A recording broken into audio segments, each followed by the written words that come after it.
앞으로 산사태나 태풍 등 자연재난으로 피해를 입은 가구에 대한 지원이 대폭 확대됩니다. 정부는 최근 국무회의에서 자연재난 피해자에 대한 지원금 확대를 골자로 한 규정 개정안이 의결됐다고 밝혔는데요. 자연재난 피해 가구에 대한 지원금 규모가 늘어나고 주택 피해를 입은 이재민들에 대한 임시주거시설 지원도 빨라질 전망입니다. 이지은 기자가 전합니다. 최근 행정안전부는 국무회의에서 자연재난 구호 및 복구비용 부담 기준 등에 관한 규정 개정안이 의결됐다고 밝혔습니다. 이번 개정안은 장기간 지속되는 집중호우 등 자연재난이 일어나는 상황에 따라 지난해 여름철 태풍과 집중호우 피해 복구 지원 과정에서 제기된 피해자 지원 강화 개선 과제를 반영하기 위한 것입니다. 그동안 사유시설 피해 발생 시 인명, 주택, 농업 분야 지원액을 세대별로 합산해 재난지원금 상한액 5천만 원이 지원됐지만 앞으로는 자연재난으로 발생한 사망, 실종, 부상 등 인명피해에 대한 재난지원금은 현행 상한액 적용 대상에서 제외돼 지급됩니다.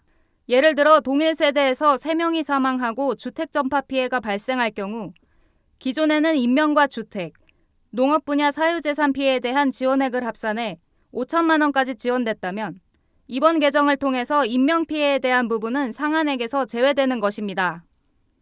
주택은 기존 상한액 제도에서 그대로 1,600만 원이 지원되고 인명피해에 대한 6천만 원은 상한액에서 제외돼 별도로 지원받을 수 있습니다. 이 상한액 5천만 원의 규정 때문에 저희가 5천만 원까지만 지원을 할 수가 있었습니다. 근데 이번 규정 개정을 통해서 3명이 사망하고 주택이 전파된 경우에 7,600만 원을 지원할 수 있는 그런 상황이라고 보시면 될 것 같습니다. 이번 개정으로 산사태 등 동일 세대 내 인명 및 재산 피해가 크게 발생하는 경우 피해자에 대한 지원이 강화될 것으로 예상됩니다.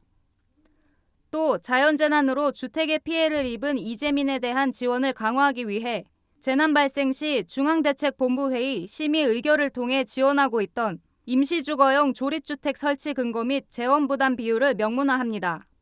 이전에는 중앙대책본부회의 심의 의결을 거쳐야 했지만 앞으로는 이 과정 없이 관련 규정에 따라 임시주거용 조립주택을 빠르게 지원할 수 있게 된 것입니다.